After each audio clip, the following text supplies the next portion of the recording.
Ouah, ce but. Oh. Oh, franchement, les gars, je m'en remets pas, hein. Incroyable. Oh là là. Ah non, non, non, pas le but d'anthologie de Sebari, hein. Le but de Youssef Nesseri, je parlais. Et salam le monde, c'est Hakim pas possible, j'espère que vous allez bien les amis, on se retrouve évidemment pour débriefer de cette rencontre entre le Gabon et le Maroc les gars, l'avant-dernier match de ces éliminatoires pour la CAN 2025, évidemment on est déjà qualifié, ça compte un peu pour du beurre mais on est surtout dans une préparation évidemment pour cette CAN qu'on va jouer à domicile les gars qui est super importante et c'était surtout le premier déplacement les gars dans cette poule parce qu'on a joué tous les matchs à domicile donc c'est vrai que c'était un match, mine de rien, même s'il n'y avait pas trop d'enjeux pour les deux équipes, puisque le Gabon est d'ores et déjà qualifié. On s'est dit peut-être voilà, que ça n'allait pas forcément être un match passionnant ou quoi, mais au contraire, dès les premières minutes, les gars, on va en reparler. Il y a eu de l'intensité, il y a eu du rythme, notamment du côté du Gabon. On va y revenir évidemment là-dessus. Et les gars, ce premier match à l'extérieur, depuis la dernière CAN en Côte d'Ivoire, parce que c'était vraiment le tout premier match officiel où on jouait à l'extérieur après la dernière CAN en Côte d'Ivoire. Donc on s'attendait, on avait des attentes. On avait des attentes autour de cette rencontre. Il y avait le retour de Brahim. Voilà, il y a... Bon, c'est vrai qu'il y a toujours l'absence de Ziyech qui plane un peu, mais on voulait surtout continuer sur nos belles performances et notamment offensivement après les deux matchs, voilà, les deux excellents matchs face à la République Centrafrique. Donc les gars, évidemment, comme d'habitude, n'hésitez pas à lâcher un maximum de likes et à vous abonner en activant cette fucking cloche et vous me dites en commentaire tout ce que vous avez pensé de cette rencontre, vos tops, vos flops, bref, ça vous de jouer juste sous la vidéo. Bref, les amis, moi, on va commencer par le commencement. Ce 11, il me plaisait avec ce retour de Mazraoui, évidemment latéral gauche. Harkas qui a été confirmé dans l'axe avec Aguerd. C'est vrai que Harkas, il y en a beaucoup qui l'ont critiqué. Moi, je trouve qu'en tout cas, dans les défenseurs, je veux dire, depuis la blessure de Chadiriad et la retraite de Romain Saïs, voilà, c'est celui qui me donne le plus de sérénité, si j'ose dire. Moi, je trouve que, voilà, par rapport à Abkar, par exemple, que je trouve vraiment en dessous, en tout cas sous les couleurs du Maroc, parce que c'est vrai que la dernière fois, bon, c'était une petite crotte de nez hein, que j'ai fait sur Abkar, mais on m'a dit que j'ai été un peu trop dur avec lui et qu'à Alaves, il n'était pas mauvais, mais quand je regardais les gros matchs de Alaves, Real, enfin Barça, bon bref, il était toujours un peu en dessous. Donc en fait, c'est ça qui est un peu dommageable avec Abkar. Donc pour moi, Abkar, c'est quand même en dessous de Harkas, en tout cas sous les couleurs du Maroc. Évidemment, Hakimi, latéral droit, au milieu de terrain, évidemment l'indéboulonnable Amrabat, accompagné de Ounahi et Brahim un peu plus haut. Et on avait Brahim, même c'était plus Ben Seguir. Voilà, le lapsus révélateur, Brahim qui était sur le côté, mais Brahim qui dézonnait, qui était un peu plus en électron libre comme d'habitude. Et on avait évidemment Abdé voilà, hein, sur le flanc gauche et qui accompagnait aussi Al-Kaabi en attaque. Donc moi, ce 11 déjà me plaît. Je crois que Rahimi était peut-être blessé ou incertain. J'avoue que j'ai pas eu l'info les gars parce que j'ai vu qu'à la fin qu'il n'était pas en tenue pour jouer. Donc peut-être qu'il y avait une incertitude autour de Rahimi. J'avoue que j'ai pas suivi. Donc n'hésitez pas à me dire en commentaire. Et voilà, donc non, ce 11 me plaisait. Le match débute et les gars, on va pas se mentir, j'ai eu un moment de panique quand même, hein. Je ne sais pas si vous l'avez vu ou ressenti dans la vidéo réaction avec le padré, les gars. N'hésitez pas à aller la checker après cette vidéo débrief. Mais honnêtement, les 10 premières minutes, j'ai dit ça y est. Encore une fois, quand on joue à l'extérieur, encore une fois, on se fait bousculer dans les premières minutes. On perd tous nos duels. On se prend un but magnifique de Denis Bouanga qui nous avait fait mal au match aller. Moi, je me suis dit, attends, les seuls dangers du Gabon, c'est Aubameyang, Bouanga. T'as pas 10 000 dangers. Bouanga, il faut faire un truc sur lui parce que Bouanga, quand il est sur le côté gauche, il rentre avec son pied droit, il est toujours dangereux. Il l'a montré notamment lors du match aller face au Gabon où Mazraoui, c'était Mazraoui en plus de mémoire qui avait joué à droite et Hakimi à gauche. Je crois que c'était ce match-là, ce fameux match-là contre le Gabon. Et moi, j'avais pas été fan. Et d'ailleurs, Mazraoui avait été un peu en difficulté, mine de rien. Et honnêtement, voilà, on se fait dépasser. On se prend un but, on est en retard. Même la passe que Bouanga reçoit, Hakimi peut intervenir, il hésite. Alors, le terrain, il est catastrophique, hein. Donc, en termes d'appui et tout, c'était dégueulasse. On sentait que même la pelouse, pour les joueurs très rapides, c'était compliqué. parce qu'il patinait. C'était vraiment limite un match pour les joueurs qui étaient, voilà, qui n'étaient pas forcément rapides, plus solides sur les appuis, qui jouaient un peu dans les pieds. Là, Hakimi, il n'a pas pu réellement s'exprimer, on l'a senti. On a senti qu'il y avait comme une gêne, un frein. Et sur cette action, je sais pas, il a mal anticipé, il a mal lu la trajectoire. Et derrière, Bonga fait le taf. Fait le taf et il est assez libre. Brahim qui est en retard pour venir défendre. Et la frappe, voilà, elle est magnifique. Donc on se fait mener 1-0. Là, bah, j'ai une petite crise de panique parce que on se prend un but, je crois, à la 4e minute. Et derrière, jusqu'à la 10e, 12e minute, le Gabon étouffe le Maroc avec les contres. Le Maroc n'arrive même pas à poser le jeu, à poser le ballon. Et ce qui nous débloque de cette mauvaise situation en début de match, parce qu'honnêtement, un mec, il regarde juste les 10 premières minutes, il va aux toilettes, et on va dire que bon, ça a assez duré, tu vois, aux toilettes, bon voilà, pour des raisons de santé. Le mec revient à la 40e, il comprend rien, tu vois. C'est pour ça que, quand même, ce match-là, ça se termine bien. On va bien sûr revenir en détail sur tous les moments forts du match. Mais honnêtement, il faut quand même repenser aux 10 premières minutes. Je sais, certains vont me dire, ouais, ça y est, t'es dur. C'est la vérité. Les 10 premières minutes, j'espère ne plus revoir ça. J'espère. Parce que les mecs, comment en 10 minutes on s'est fait laver, c'était grave. Il y avait énormément de situations pour le Gabon. On était en retard, on gagnait aucun duel. Ounahi perdait tous les ballons, il n'arrivait pas à faire le jeu. Et même durant tout le match, Ounahi, ça a été un peu compliqué d'ailleurs. Je pense, encore une fois, avec cette fameuse pelouse. Après, il joue en Grèce, il joue pas non plus sur des billards, mais bon, bref. Mais voilà, moi, ça m'a inquiété.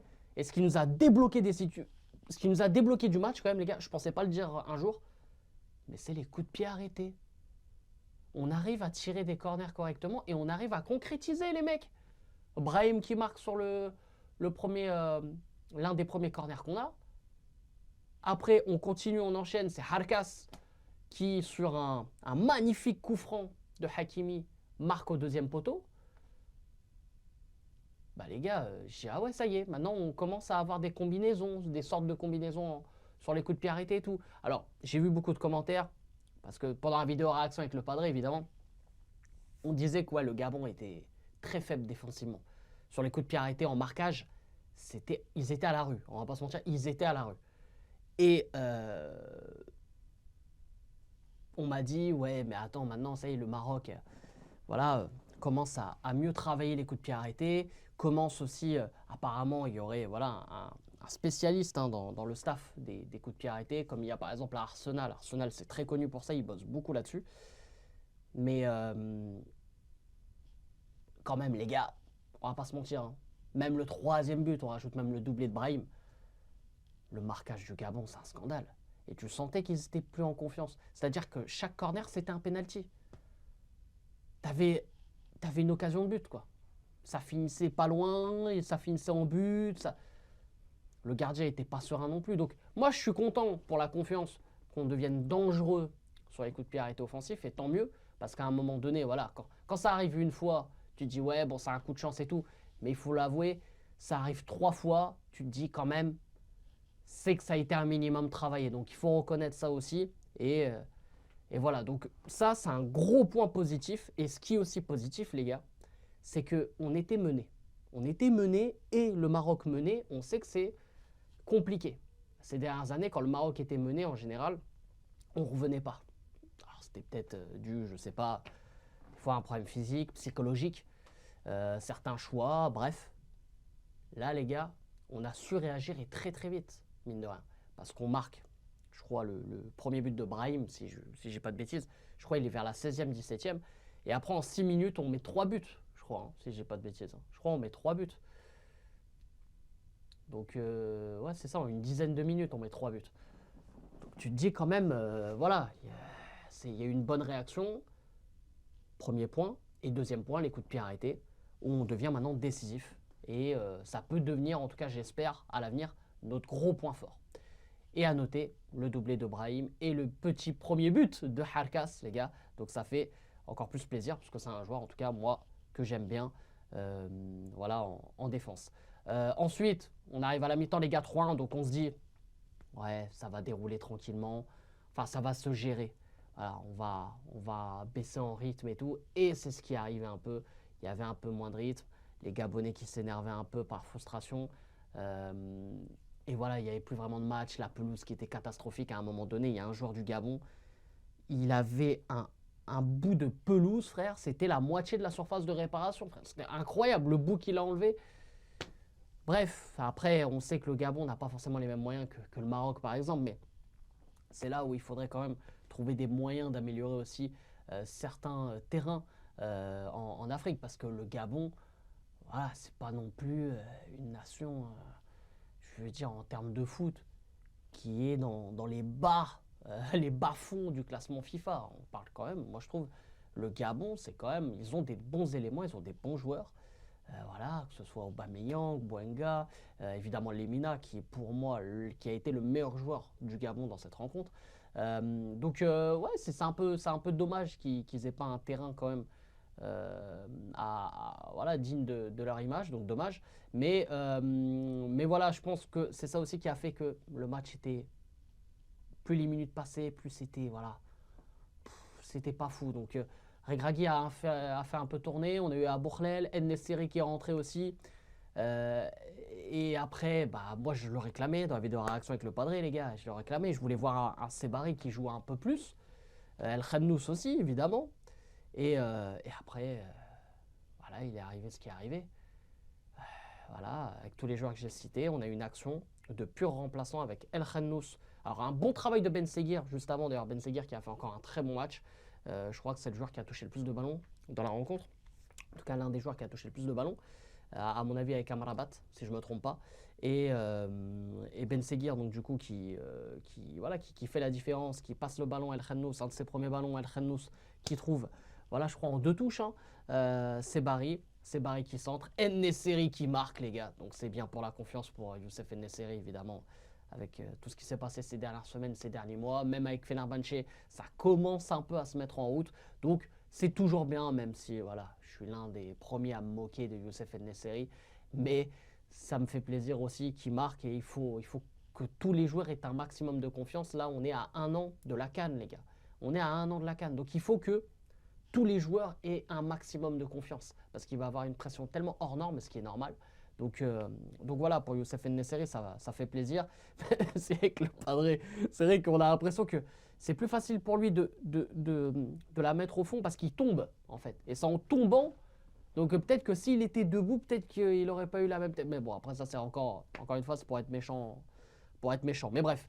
Donc du coup, ce quatrième but de Youssef En-Nesyri, donc 4-1. Et les gars, voilà, ça a été la magie de la soirée, la magie noire de la soirée peut-être. Pour moi, c'était tellement haram ce qu'il a fait. C'est Barry, les frères. Alors, évidemment, je fais un mea culpa. Et encore, c'est même pas un mea culpa parce que moi, les gars, moi, je trouve qu'il a un peu plus fondu. Hein. Parce qu'on pourra me dire ce qu'on veut. Il y en a beaucoup qui ont dit, eh mais c'est Barry, il est pas gros. Il y en a qui disent justement, ah c'est Barry, il est un peu costaud. C'est morphologiquement, il est costaud de base. Mais on sent que s'il perdait encore un tout petit peu, il pouvait gagner en vivacité dans les premiers, voilà, tu sais, les premiers mètres, les appuis. Et là, on l'a ressenti dans le but. Et moi, je suis son début de saison avec le PSV, notamment en Ligue des Champions. Et moi, je trouve qu'il a évolué hein. Physiquement. Moi, je le trouve plus affûté. Et ça se voit que même physiquement, il se sent bien, quoi. Depuis sa blessure, son retour là en début de saison. Moi, franchement, je le trouve, mais il est monstrueux. Même avec le PSV, il est monstrueux. Et là, cette action-là, c'est du génie. Moi, tu peux me dire c'est du génie de faire ça. Quand tu es sur le côté. Tu vois, pour moi, c'est du Pastore contre Chelsea. Tu es sur le côté, tu es enfermé, tu es tout seul. Il y en a, oui, ils vont se dire, bon, vas-y, je tente et on verra. Lui, il savait. C'est-à-dire qu'il le regarde, il sait comment il va passer. Il fait ce double contact. Il va pas n'importe où, frère. Il fait un double contact grand pont. C'est le défenseur qui va n'importe où. Le défenseur, je crois, il cherchait encore des bouts de pelouse, je sais pas. Et après, il refait ce double contact pour se remettre sur son pied droit. Il regarde même pas le but. Il sait. Il sait qu'il va marquer. C'est incroyable, c'est du génie. Il y en a beaucoup qui ont ressorti le but d'Adel Tarabt il y a quelques années avec, sous les couleurs du Maroc. Mais voilà, ça c'est du génie. C'est du génie. Tu peux être technique, tu peux être un bon joueur, mais des fois, ce côté, tu vois, quand le côté génie, c'est pas donné à tout le monde. Ça se travaille pas, c'est comme ça. Tu l'as ou tu l'as pas. Et ce joueur-là, il l'a. Et on le sait. C'est pour ça que même moi, par frustration, quand je dis pendant le match, j'ai envie de voir Sebari parce que je sais ce qu'il peut proposer. Je sais ce qu'il peut donner, je sais qu'il peut débloquer une situation. Alors, on est dans un contexte où il y a 4-1, t'es en fin de match. Est-ce qu'à 0-0 ou alors t'es mené, il tente la même chose? Ça, c'est encore autre chose. Mais tu sais que ce mec-là est capable de débloquer des situations. Parce qu'en plus, il rentre en 15 minutes. J'ai dit dans la vidéo, j'ai dit, mais attends, il va faire quoi en 10-15 minutes? Eh bien, il a fait un but, une passe D. Donc moi, le prochain match contre le Lesotho, un match encore une fois sans enjeu, mais mets-le, titularise-le, j'ai envie de le voir un peu plus. J'ai envie qu'il prenne encore plus de confiance, même si avec ce but de génie, voilà. Donc tout ça pour dire, les gars, 5-1, magnifique, franchement. Le Gabon a été éteint à partir de l'égalisation, c'était terminé. Et il n'y a plus eu de match en fait. Moi les gars, à partir de 1 partout, ça y est, c'était terminé. Ça s'enchaînait, puis on a été dans la gestion. Donc encore une fois, on retiendra les gars, la réaction après le premier but encaissé, les coups de pied arrêtés, la confiance de Nesseri, le doublé de Brahimi, et surtout les gars, ce but de notre génie, c'est Barry. Sur ce les amis, n'hésitez pas à lâcher un maximum de likes, à vous abonner en activant cette fucking cloche, et bien sûr, vous me dites en commentaire tout ce que vous avez pensé de cette rencontre. Bref, sur ce, c'était Hakim Pas Possible, je vous aime, je vous laisse. Et bien sûr les frérots, Dima Maghreb.